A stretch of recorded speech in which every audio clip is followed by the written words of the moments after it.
I'm here at the Inca Shipiba near Nauta in Peru.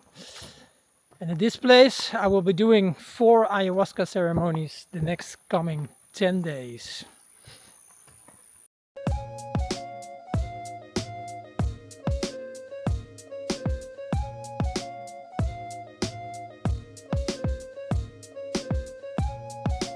No ego, no body, no nothing. But then it kept morphing and morphing, so I was getting horny again. It's like boom!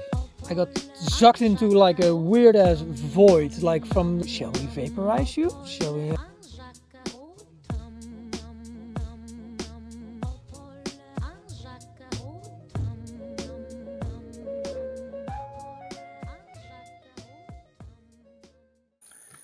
This retreat is being run by a family who will also lead the ceremony. So every ceremony there will be 3 shamans present. Matilda, she's the abuela, the grandmother, and her children Wilson and Sarah.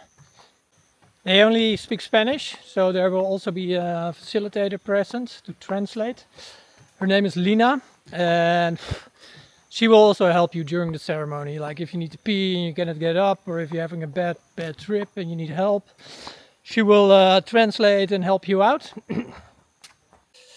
On entry you will gather in the Maloka, that's the ceremony hut, and you will tell the shamans your intentions, what you're here for, what you want to accomplish the coming days, and basically your intention, and based on that they will give you like a plant diet, a certain drink that you will follow,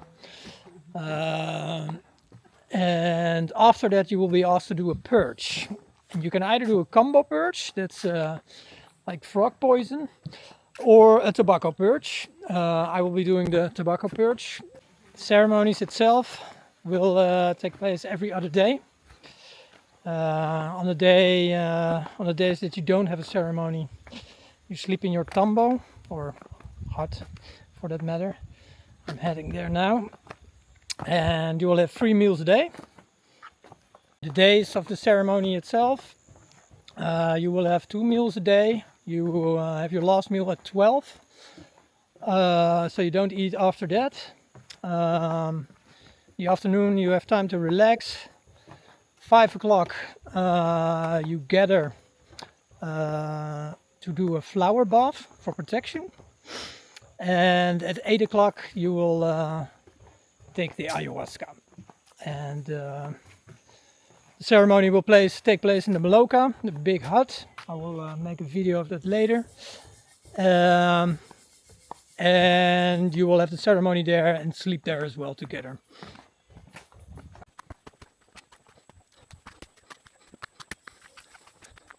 Arrived at my cabin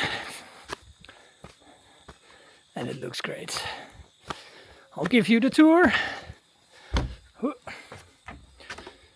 He's got these mosquito proof things. Got my hammock and the master bedroom right here. Looks great. Little toilet and some places where I can put my stuff. Up front we were asked to bring some stuff. Sketchbook to make some drawings, like after the ayahuasca ceremony. Diary, candles, because this room doesn't have any electricity, so I already installed my candle board. And we were asked to bring a red headlamp because the ceremony room doesn't really allow bright light, and I wasn't able to find any, but this morning when I arrived I bumped into a Polish woman from New Zealand, and it was super weird. Like, we started talking and one of the first things she said is like out of the blue, "Do you have a red light?" I said, "No, you can have mine." And see, people, now I've got a headlight. Let's see if it works. Yes. So now I'm all set. As I said, this is my first day here. Today I have nothing. Gonna relax. Gonna have dinner at 6. And tomorrow is when the action happens. See you tomorrow.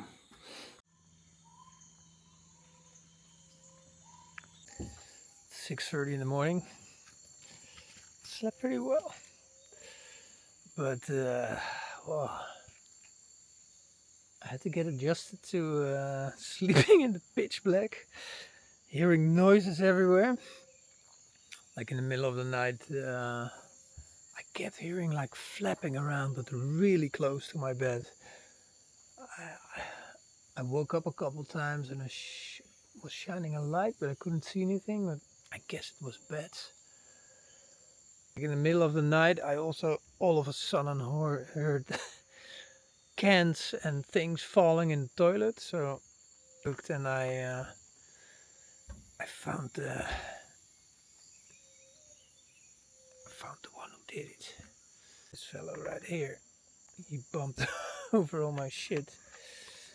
Let's see if I can catch him with this bucket.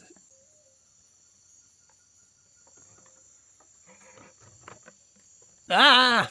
Fuck!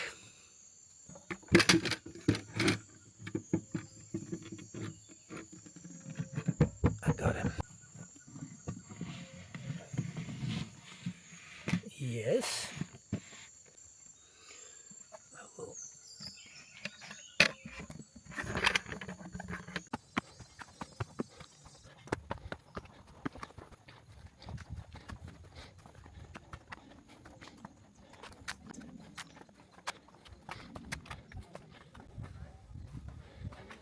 Here we are at the Maloka. This is where the ceremony takes place.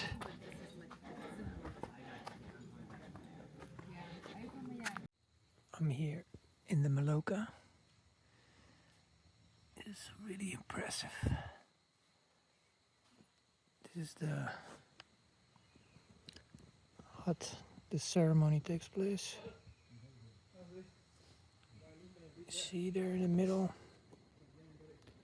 That's where the ayahuasca is on the table. And all around are the beds.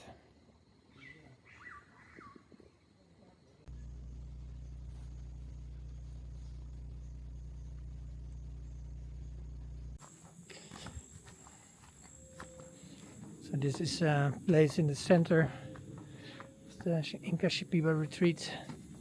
I have no idea how they got this boat here because it looks like a tiny river, but ooh, butterfly. So yeah, this is where we have the flower bath. That's our group for today. The last batch of the year. Yeah.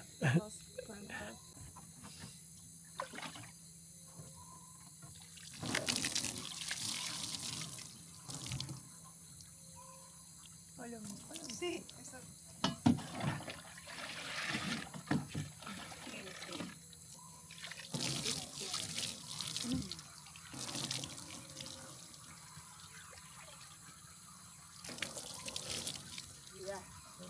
Siguiente.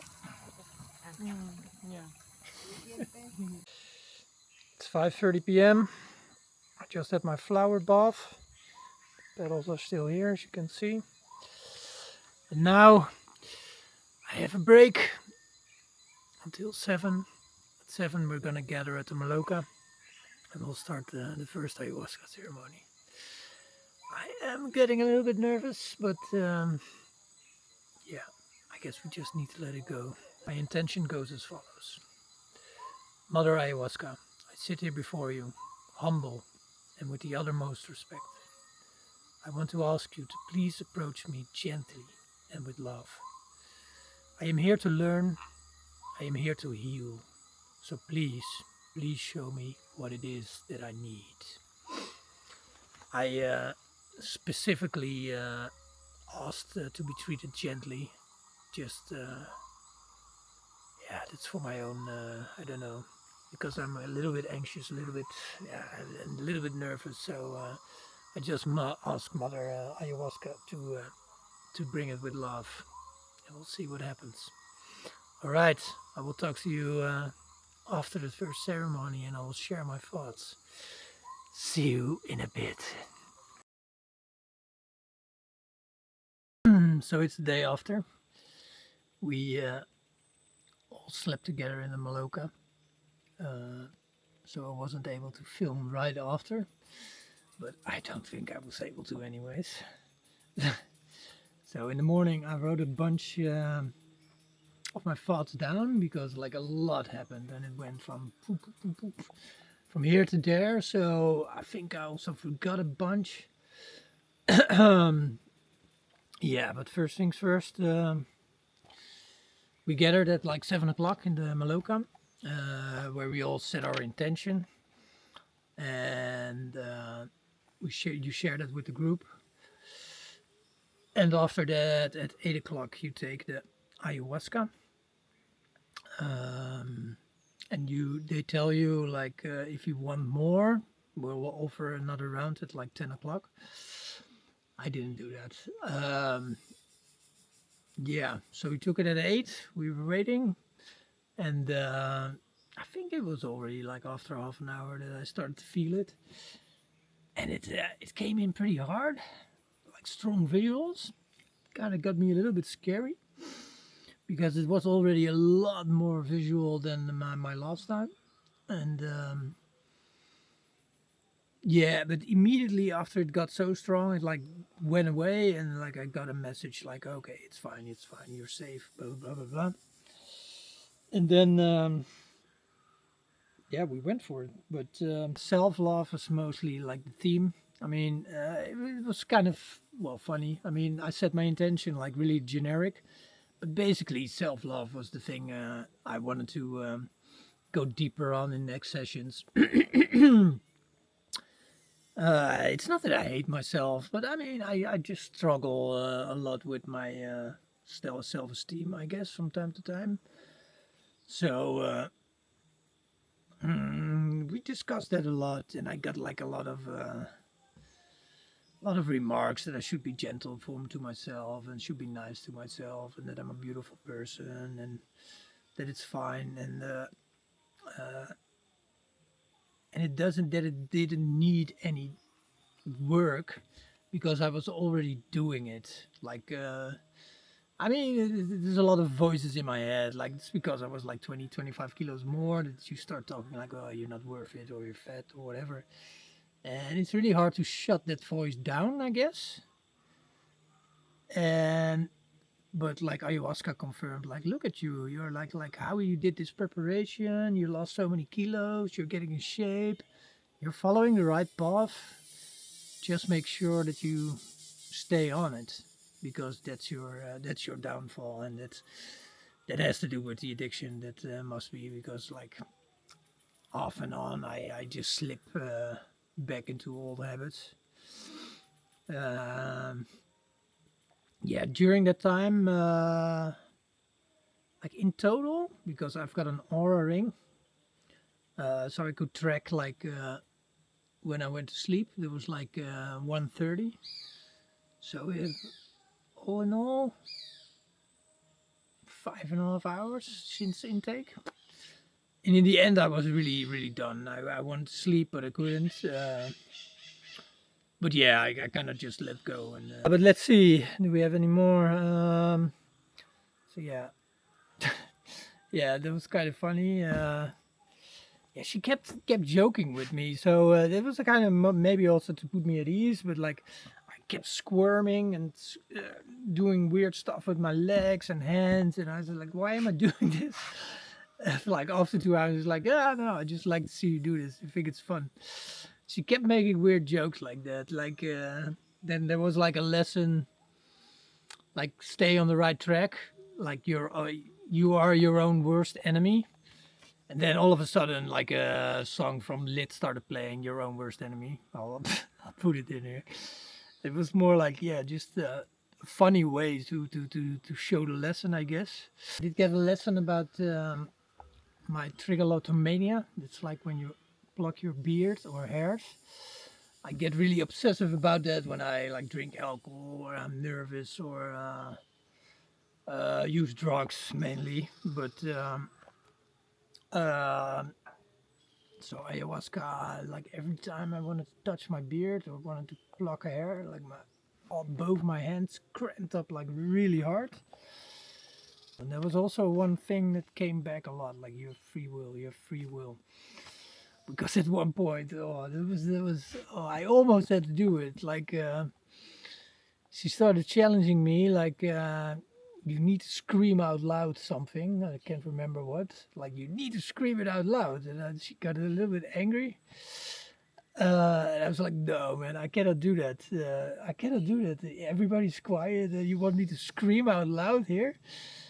And like it got a bit obsessive, so I was like, oh fuck, I probably need to do it because otherwise she's not gonna let it go. But in the end, I was like, ah man, I cannot do it. And it's like, okay, you have free will, so you're allowed to to say no. I was glad because I almost had to scream right in the. Let's see, your free will. Yeah. Oh yeah, and I started off mainly like really horny, but like all through the ceremony, I was really horny, and yeah, that's one thing as well that I struggle with, like finding love, and like weird women from my past that I didn't even hook up with, or only had like I kissed with, or just a small flirt, came back, and Mother Ayahuasca told me this one had potential, but you didn't pursue it, or this one, or this one. That was weird. But like also like girls that I completely forgot about. It was yeah, that was weird. Yeah, but I was horny a lot, and yeah, every time I felt like the urge to just grab my wiener, but then she was like, it's not allowed. All in all, it was like a really beautiful experience. It was. I laughed a lot. I had a lot of fun. Yeah, the end was a little bit dragging on too long, but she kept telling me like you need to let go and just let it happen. And eventually, I just fell asleep. But no, it was very gentle, and I'm really glad that I set this intention. Especially like approach me with love and gentle, because there were like parts. It never got dark, but like it's more like an ask. She asked like, we can go this route. Do you want to go this route? It's like nah, no. And then she moved on and kept it like positive and happy. So I think that had a lot to do with the intention. Yeah, yeah. More to follow tomorrow.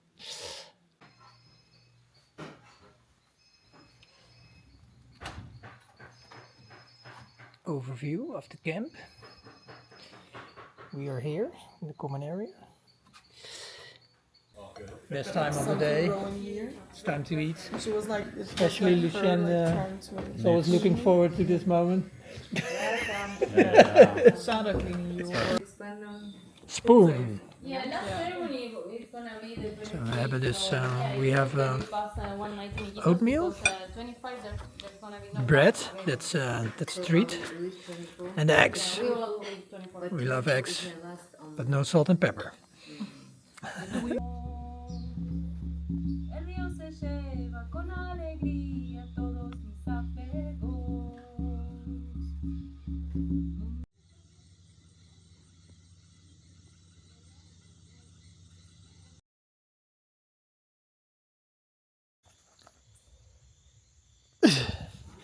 Ceremony 2.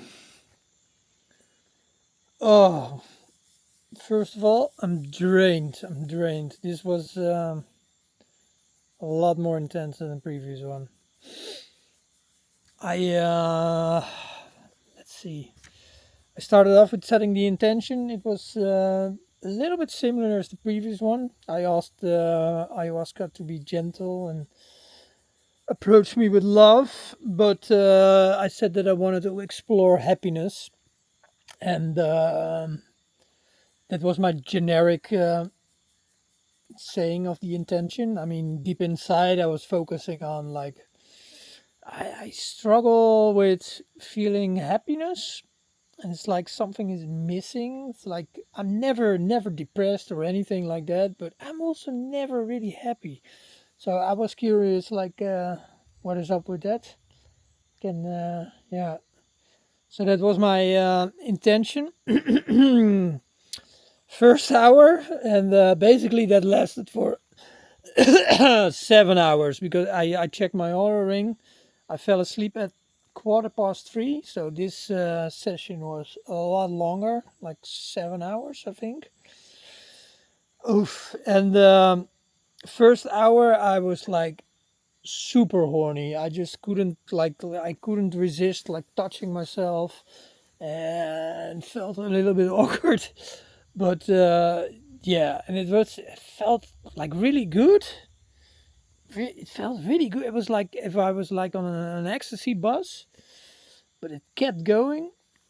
Um, but yeah, after a while, it also became a little bit frustrating. Like you wanted to release.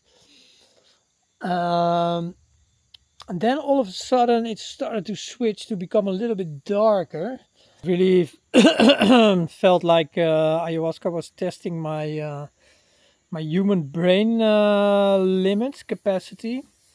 So she was showing me visuals that I could still understand, but it kept getting weirder, and started morphing into like a weird reality that I couldn't understand, my human brain.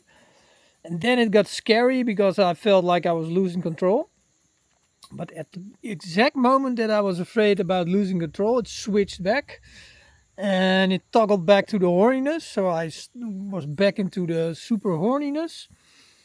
Then she would test me again with showing me visuals, and I mean, normally if I would like open my eyes, I could still like see the room a little bit around me, and it was dark, but but even if I like opened my eyes, I was still like in the weird visual zone. So I was feeling pretty uncomfortable, like I was getting scared, like this is fine, but if it goes any worse, then I don't know where I'm gonna end up. So it felt uncomfortable. I wasn't super scared, but I was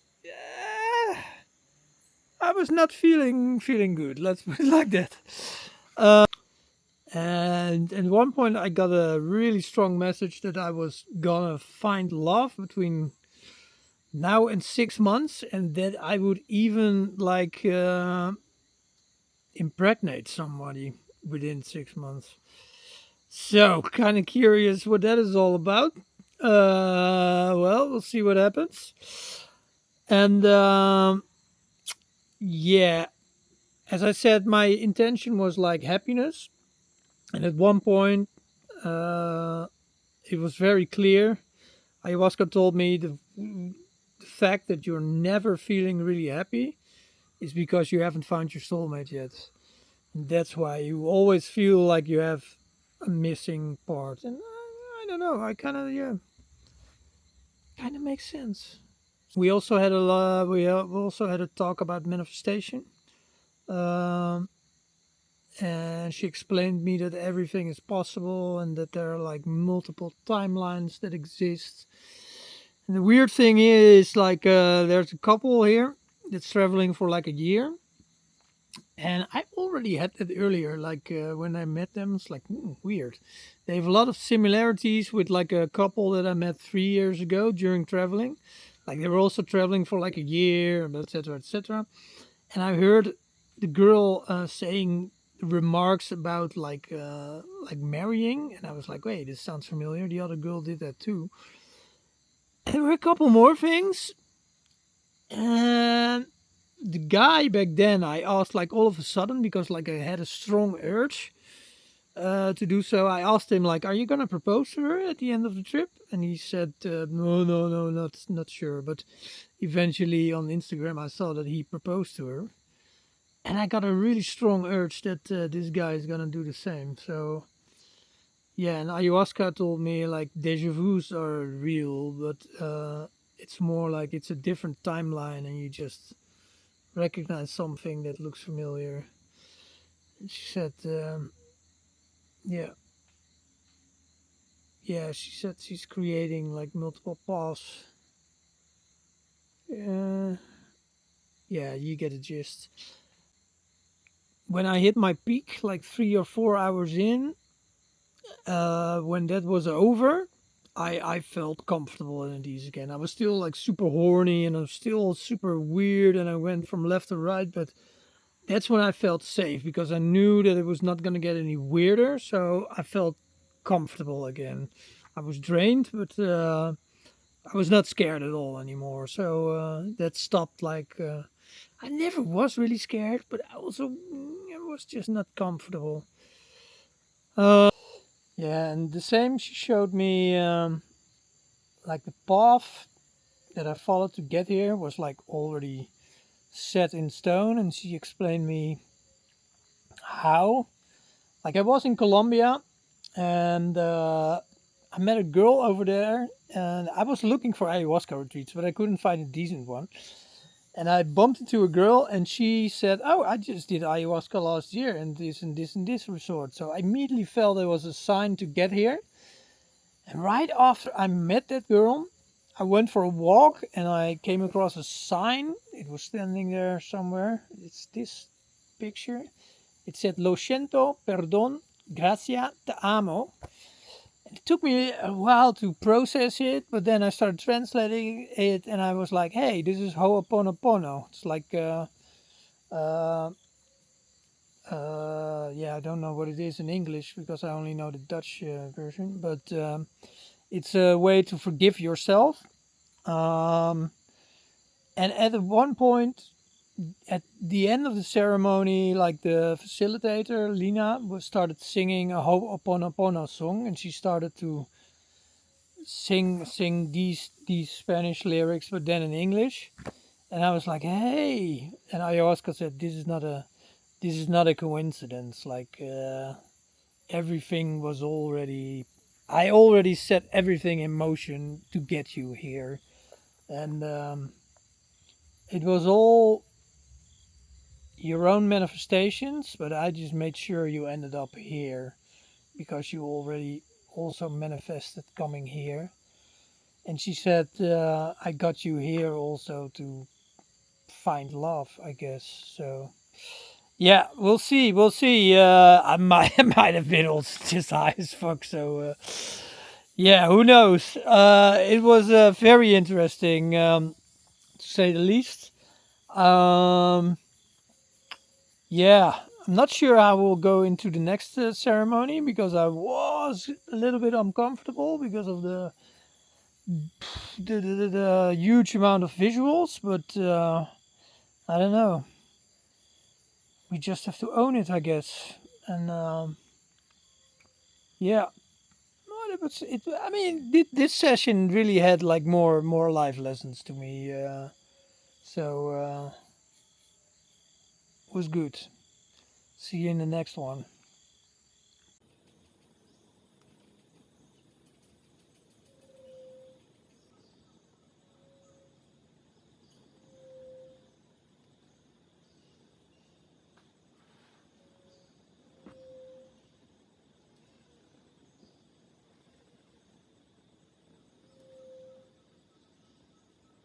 And then you're gonna get not so strong. It's okay. Adentro, cuando el trabajo se ha de reverdecer, hay que mirar para. It's 10 o'clock in the morning now after ceremony 3. And boy, where do I begin? Yeah, I'm still a little bit wobbly. I have to give some context because it will explain my trip better. Like the previous ceremony, the person that was lying next to me experienced what we call like an ego death. She ended up like being in a void, like feeling dead. Like she had no ego, no body, no nothing. She was stuck in like nothingness. and she couldn't get out. And yeah, that's a scary place to be. I've been there on DMT, and it has been my biggest fear so far. That said, I started my ceremony with the intention of my intention was love, see love, feel love, and be love. But that was not really what I got. I started off like with a tiny shot glass. It was even less than I had last time. In hindsight, I think it was a good call. um, and I started off like really hard right away. Like I got stuck in like a visual world of like, you know, the hyperspace with Star Wars, like those flashes of light, but then it kept morphing and morphing. So I was like afraid that I was like morphing into another reality that my brain wouldn't understand. And after like a couple minutes, like right before it got like too intense, it felt good. I was like flowing in colors and in like a geometric world, but it felt nice and good, and I was getting horny again. It's like every trip with me. And I was feeling good, and I was feeling love, so I thought like, hey, yeah, this is good. This is what my intention was. And then I snapped out of it, and I saw a girl, and I knew she said up front that she was so afraid of puking, and that's exactly what she got. She started purging and like bruh, bruh, bruh, continuously. She, like the facilitator, like the helper, took her in and out of the Maloka like 3 times to go to the bathroom because she was making so much noise, like oh, it's like it hurts, and I was like fully aware, like I could watch at the red light that was going by to navigate, and it didn't even hurt my eyes. And like when you're tripping your balls off on ayahuasca, like the red light usually just really hurts, and it was like, oh, so I was like, I guess the ayahuasca isn't really working tonight, so that's good. So I kept looking at her, going back and forth, and as soon as she sat down, yeah, the light went off, and like boom, I got sucked into like a weird ass void, like from like out of the blue, from like being sober to sucked into a void, and there was like a black hole floating like in the corner, like with nothingness.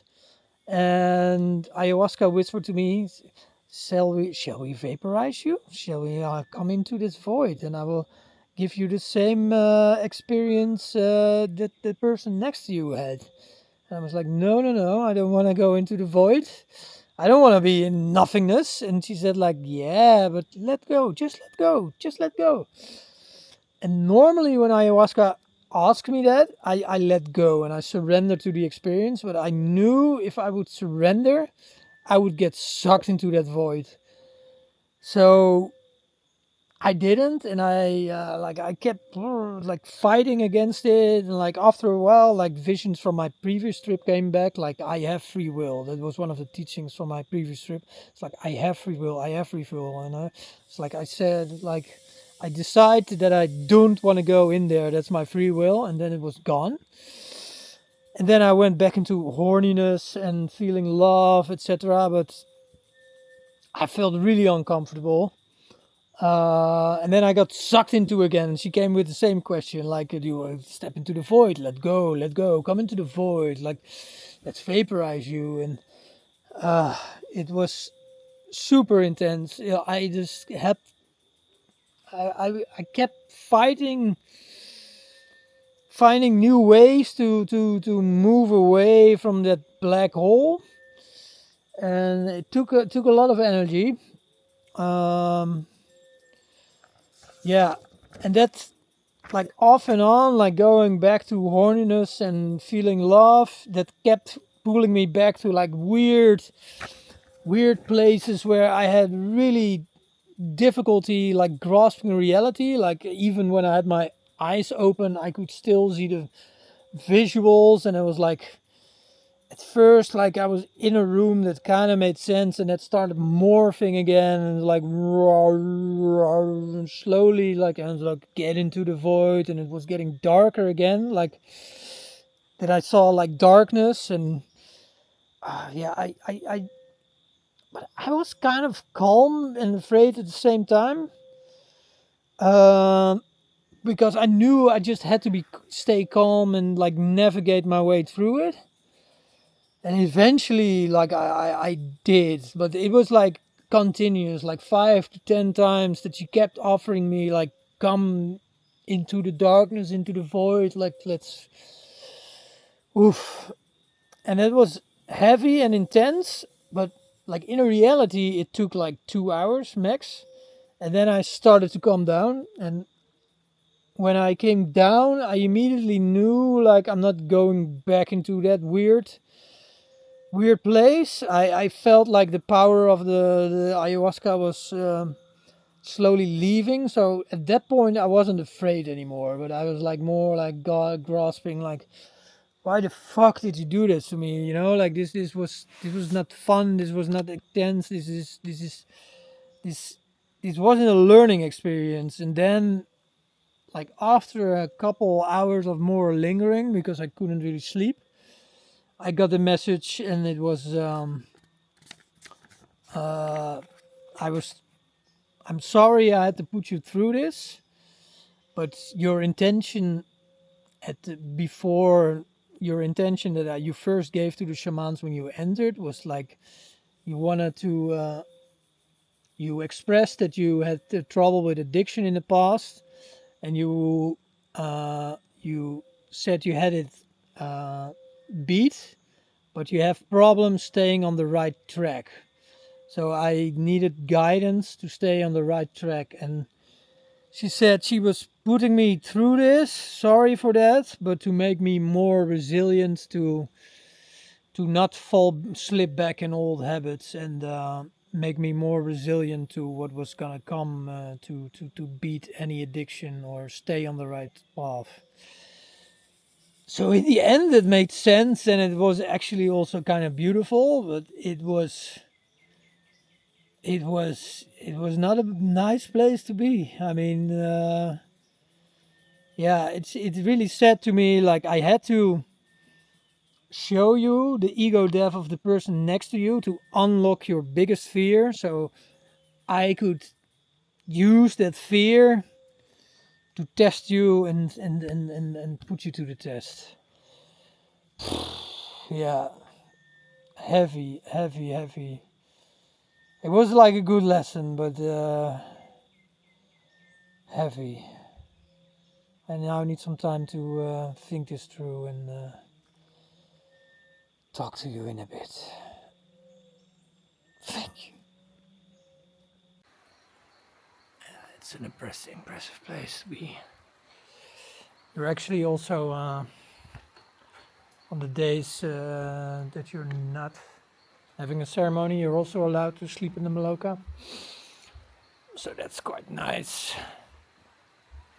I think it's a nice place to sleep. It's nice and dark. Here we have the ayahuasca. She's gonna serve me one more time tomorrow. Please be kind. Please. Yeah, she doesn't really listen to me most of the times. But she has the best intentions. This is the stick everybody holds in their hands when they set their intention right before the ceremony.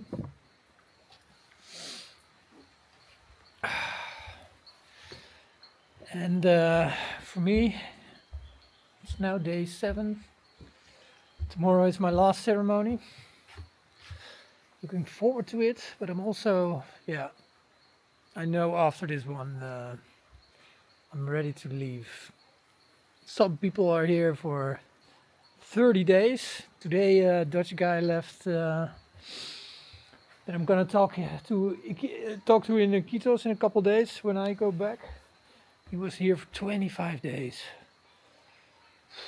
I couldn't imagine. I mean, it's really healing, and I've learned a lot, but it's also really draining. I mean, every other day a session. Last session is coming up tomorrow, and we've got 2 days in between because in the weekend they don't do ceremonies. So I'm glad I've got an extra day to recover for my last ceremony. I'm gonna make it count. See ya. Day 9, and it's the day of the last ceremony for me, my 4th ceremony. I have trouble with my feelings. It feels kind of like game day, as if Holland is playing like an important World Cup match. That's how it feels, like excited, anxious, nervous. I don't know. I don't know. I think it's because like every trip so far has become a little bit more heavier. So that's what I'm afraid for. That it's gonna be heavier, but at the same time I know that at the end of the ride I'm gonna be glad that I did it, and it was a great lesson. It's such a weird, contradictory feeling. Like it's like you're sitting in line in an airplane waiting to jump out of it to skydive, and that height is your biggest fear. It's a weird sensation, and that's what I'm kind of dealing with the entire day.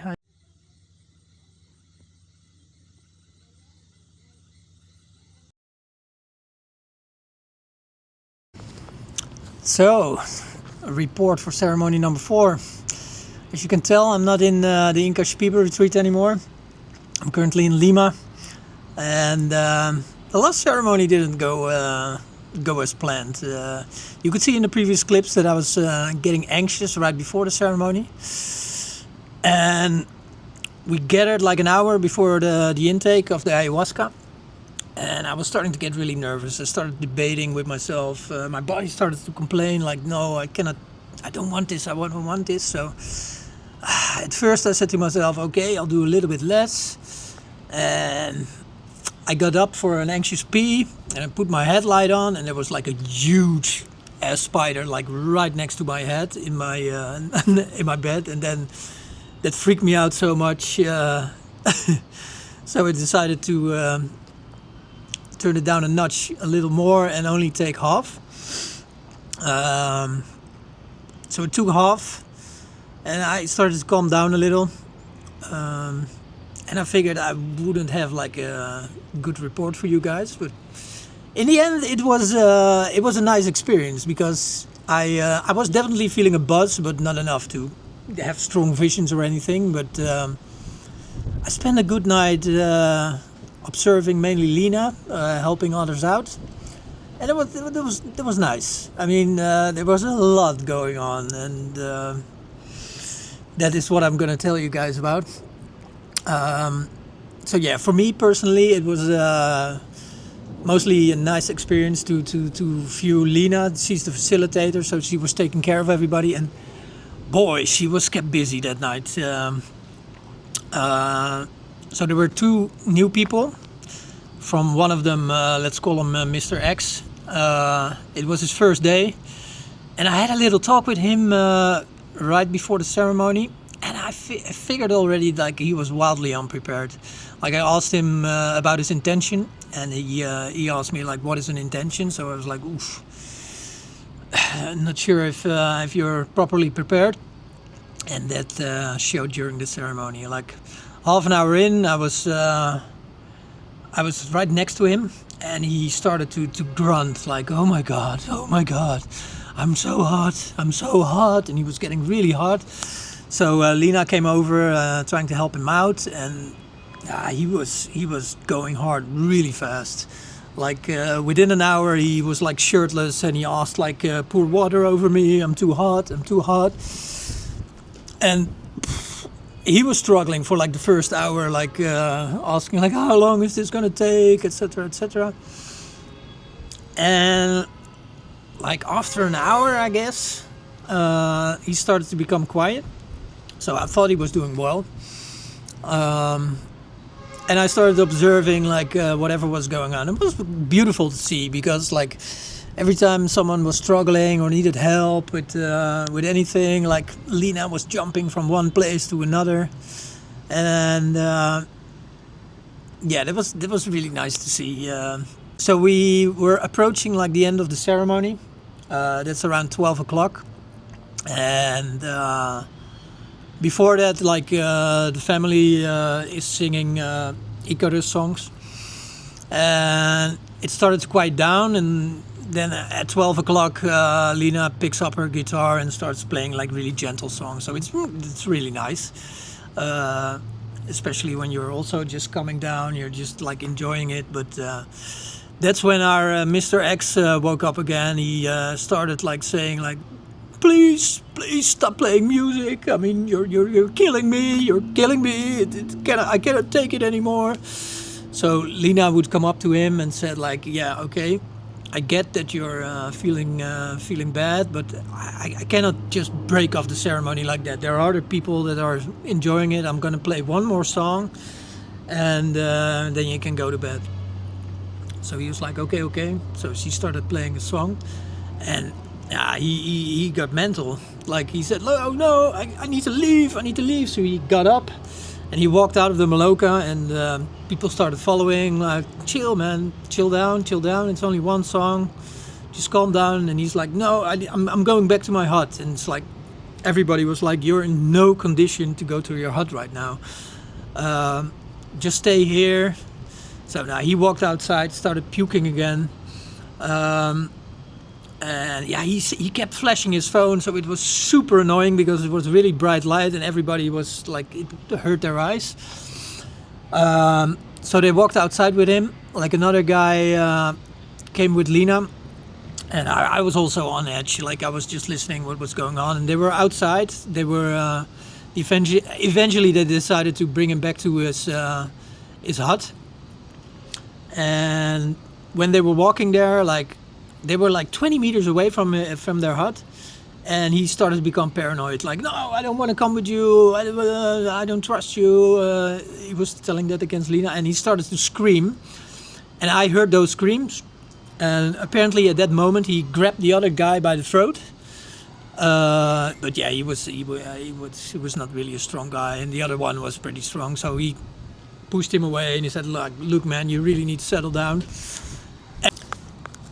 Long story short, they put him in a separate Maloka alone, and he finally went to bed.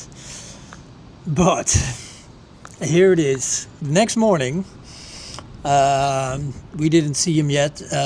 Lina came walking in for breakfast. I had my ending ceremony in the Maloka, and Mr. X didn't show up yet. But he sent Lina a message like, I need to have transport out of here. And the thing was, that morning it started pouring rain. So the family already told me, because I was supposed to go back to Iquitos. It's like a 2-hour drive. And they said like, the weather is too bad, we'll bring you tomorrow. So I said fine, I'll go tomorrow, because it was like pouring rain. And like the road to the Inca Shipiba retreat is like all mud. Like the tuk-tuks weren't even coming. So yeah, we were having breakfast, and then Lina got a call from the, it's laughable, but it's so sad at the same time. She got a call from the US Embassy. Our Mr. X had called the US Embassy that he thought that they were keeping him hostage and keeping him against his will. So yeah, that was interesting. So eventually he came into the community area where everybody was having breakfast, and all people just said hi to him, and he wouldn't respond. He only came up to Lina and he said like, "Oh, I need to get out of here. I need to get out of here. I need a taxi. I don't care." And like a lot of people told him like, "Dude, you just need to settle down. Like take a breather." But and yeah, I really want to stress here that the retreat just handled it well. I mean, he eventually decided that he was gonna leave. The retreat called a taxi for him, but yeah, he was supposed to go there. He had to go to like the closest town, which is like a half an hour walk, and that probably would have taken him like an hour in the conditions that it was, because it was like muddy and rainy as hell. Eventually he left in the pouring rain, so that that was interesting to say the least. So the last ceremony was not boring, I can tell you that.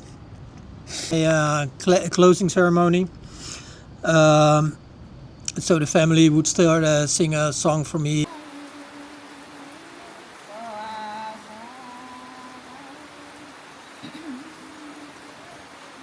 And told me like, okay, you need to follow a post dieta for like the next coming 10 days to keep you in the good flow.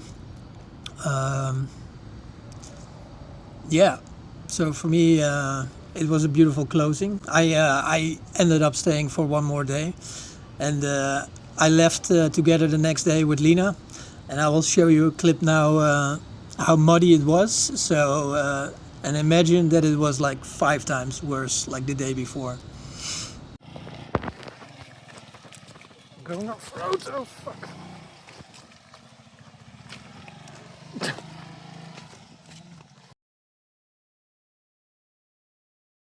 My final thoughts.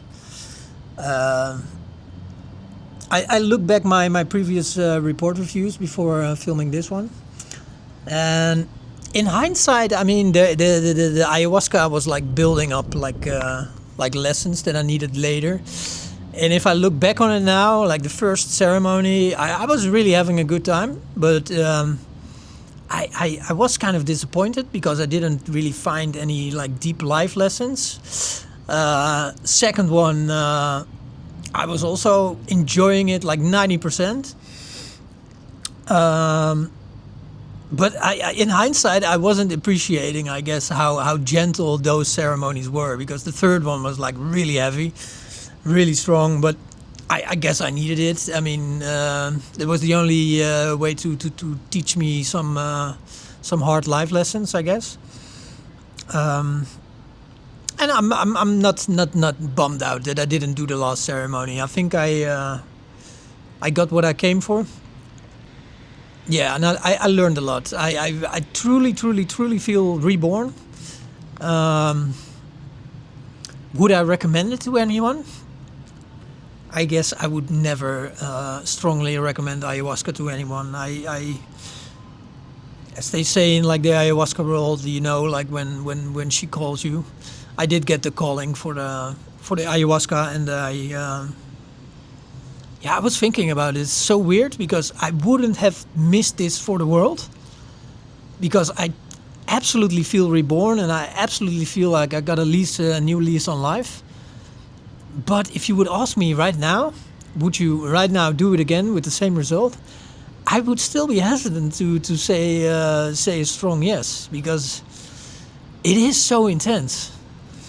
And it will probably change in like a couple of months that I will feel ready again. But like after the third ceremony, I was done, and that's why I only took like half.